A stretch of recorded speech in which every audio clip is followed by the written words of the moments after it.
Right. Say when. Go on. Okay, so that's about an hour on the mid-size, which is the brown route. Some interesting things to see. Plus, of course, you get a chance for souvenirs. So, I hope you enjoyed the video on the rice. Bit tired. Hi, so we're at the Tebusuki Suites, and this is my nephew's villa with a plunge pool, but I'm not jumping in. And here's what the bedroom looks like, and we'll show you outside in a minute. What's the price for a night, Bob? This cost me £110. £110, yeah. So about just over 2 million for the night. Yeah. Lovely. All right. With breakfast included. So today we're with Bob, who is my nephew. Just tell us a little bit about yourself, Bob. Well, where do I start? I'm from Harrogate, Yorkshire. I'm an electrician. All right, good enough. Right, Yeah. let's get into the meat and potatoes.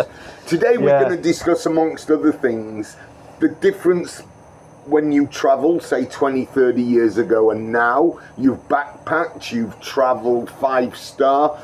Tell us the differences. So I was just saying then, so backpacking is quite a defined sort of style of travel. But if you stick to some of the basic rules with it, you've got to hit the certain places that are backpackers to get the backpacking experience that you kind of want to be looking for. Because it's quite easy to isolate yourself. If you go to say like a hotel like this on your own, you're kind of not going to meet anyone. The tours aren't going to be there for you. It's very going to be much people paired up. But then when you go to a backpackers, especially solo, you've got the sort of chances to meet people because they're putting on tours for groups of people, all at different stages, different ages, and that's sort of where all the fun is when you're travelling solo. Would you backpack at your age, or would you say it's for the young crowd? I would say you can backpack at any age. Some at YouTube videos you see the young kids doing stuff. You think, it might be quite off-putting because it's all a young crowd, but I think once you get out, there is a mixture of all age groups doing it. I mean, you'll have found out staying at the 24/7, the sort of people you get through, such a good mixture. But yeah, it's if you were travelling solo, it's a way to do it no matter how old you are. And no matter how much money you have either, really. A lot of people think you have to be poor to backpack, but that's not true, right? Yeah, but you the backpacking establishments are generally a sort of lower star of establishment, But a better standard of travelling. In a way, yeah. In a way, you're getting value for bucks, right? Yeah, you are, yeah. Okay, what you've been here 2 weeks. What are some of the highlights of your trip this time? Well, it's well organised this time, so I put a lot of effort into planning what we're going to do day to day, which has saved quite a bit of time trying to do it on the fly. Unlike what you do as a backpacker, of course, because you're with your wife. I don't know whether you've explained that. Right, so in a short period of time, so it's getting the stuff in that you want to do in that short space, 2 weeks. It's not really enough, we're going to have to come back and finish off Bali.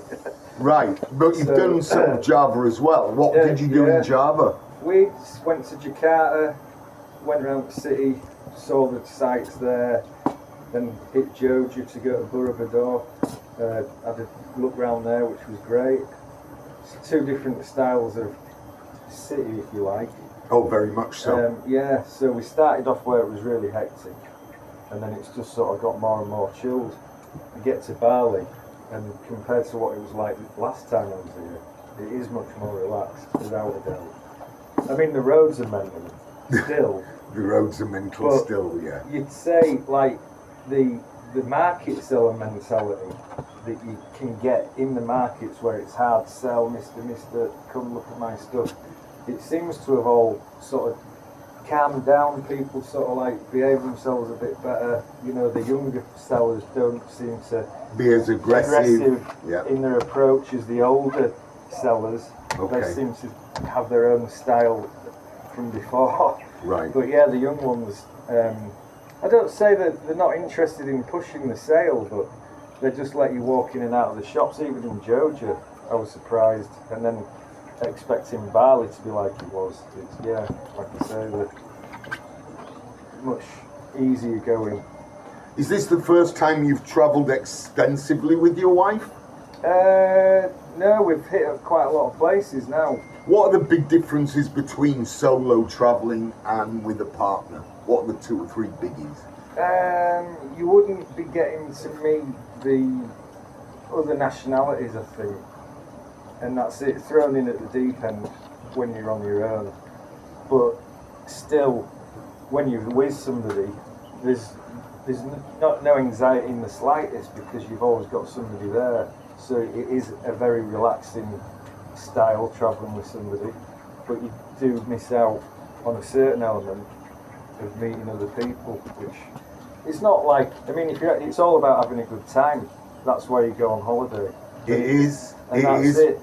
And would you say Indonesia gives a good time? Do you think it's a destination people should come to? Yeah, you've got the sort of Southeast Asian element that compared to Western, it's such a good place to be for that change. You know, the craziness of it, the traffic, the noise, the way that everybody carries on, pushing and shoving, and you know, it's just a hectic place, but it's really enjoyable at the same time. And of course, it's safe. Yeah. You know, so women can travel alone here, right? Yeah. One of the things Sam noticed in Jakarta was she never felt at all unsafe. People weren't staring at her. You know, she was expecting a little bit of that. She experienced some of that in India, in Mumbai. Sure. She was kind of expecting the same here, but yeah, she's surprised that, well, pleasantly surprised that it's been really good. Okay, and what are we going to be doing this last day? Because it's your last day. We're off to Bedegul. We are. Do you know what we're going to be doing? You're in charge. Okay, that's good. We had a bit of an issue with driver Kamang. He had a ceremony to go to today, so he couldn't do it. Okay. He offered us his friend, and then I found another driver anyway, and he needed a bit of haggling to get him at a decent price, but it should be about 9:30. That's cool, that's cool. And that's it, I think. Anything you'd like to ask me? What's it like living here 24/7, Phil? Oh, well, that's very different altogether. Right. Yeah, not being on holiday. And not being on holiday, no. When you're living here for like a good time. But I'm hoping that we can move on from 24/7 soon. I'm trying to get a business with some bikes going and starting a motorbike tour. So that's something that may be starting in October. It's taking a bit of doing, but the routes will include Bedegul. So places that people don't necessarily always go to. So good question. All right, well, that's about it for today. What do I normally say? Do you remember? I say, bah, bah, don't be a sheep. Okay, so here we are in Bedegul, and this is coffee tasting. What you do is you come, there's many places, and they're all nice grounds with nice ladies, and you test. And you decide whether you like these drinks, and if you like them, you can buy. You don't have to, there's no pressure. And I would suggest to buy a kopi luwak while you're here, but again, there's no hard sell. What are your thoughts, Bob? What's your favourite? So far, so good. We're only 2 in, but that saffron tea is really nice. Saffron? Yeah. Okay, cool. Coconut coffee next. Coconut's gorgeous. So this is a tourist's favourite spot, but not so crowded and very picturesque, very scenic. And you can eat here, there are restaurants. Best time to come is probably 10 or 4. It's a bit hot at the moment because it's 12. Usually you can go out on boats. I do see some boats, but not so many. You also get a chance to go out on a swan on the lake. In fact, you can use speedboats. You can pretty much use a canoe. So there's lots of things to do here. There's a playground for the kids, lots of restaurants, and well worth a visit. Go on then. Okay, so here we are, as it's spelt out, Jatiluwih. So, famous rice terrace. For me, far better option than the Bud. Not least, less busy. Also, better food. I don't know, I just feel this is the place to come to see beautiful rice terrace. We're going to walk up there. It's got a lovely walk. I don't know, it's just more user-friendly than a Bud in my opinion. So here are the rules for entering, including buying tickets, no sexual harassment, no entering of sacred temples, and this is a good one.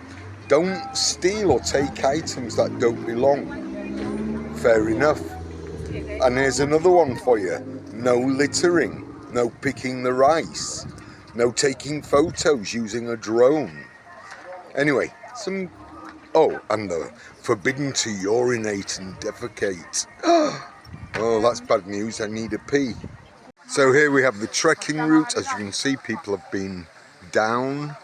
You can see some of the farmers at work, and also cycling route.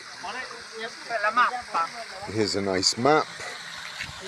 Did you see anything you fancy, Bob? I think we'll be doing this route here. Sounds good to me. Yep. Medium track, ground line. Not too adventurous. 1.5 to 2 hours, it says. Ooh. Possiamo fare al massimo 22. Noi?